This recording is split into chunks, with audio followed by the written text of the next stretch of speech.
How much legal trouble is Don Jr. in now when it comes to being on the radar of Bob Mueller? So it looks like Trump Jr. is now engaging in what prosecutors call incremental truth-telling. When you have a problem that you're sitting on top of, you tell just as much as you think you have to tell to put yourself into the clear. And then you tell a little bit more and a little bit more. I think that there's no doubt that Bob Mueller's team is sitting up and taking interest in Trump Jr.'s statements. They will need to investigate thoroughly, both to see whether there's potential criminal exposure and also to dissect Russian tradecraft so that they can be of aid to FBI and other agencies in preventing more of this type of activity in the future. It's tempting to get ahead of yourself when you see this sort of information leaking.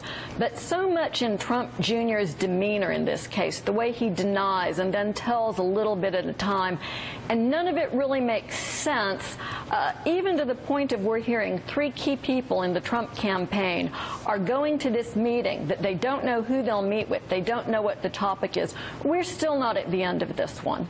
No, the timeline is just kind of crystallizing for 2016, as we all recall, with the DNC and Podesta being hacked in the spring, this meeting happening 2 weeks after Donald Trump sealed the nomination for the Republican Party in June, and also none of this being public information until both Kushner and Manafort had to make these amended statements about their interactions with the Russians. John, real quickly, go ahead. Yeah, I just wanted to say it doesn't make any, as Donald Trump Jr.'s own statement says, it makes no sense to talk about collusion between Hillary Clinton and the Russians. The Russians were interfered in our election, according to our intelligence agencies, to help Donald Trump get elected.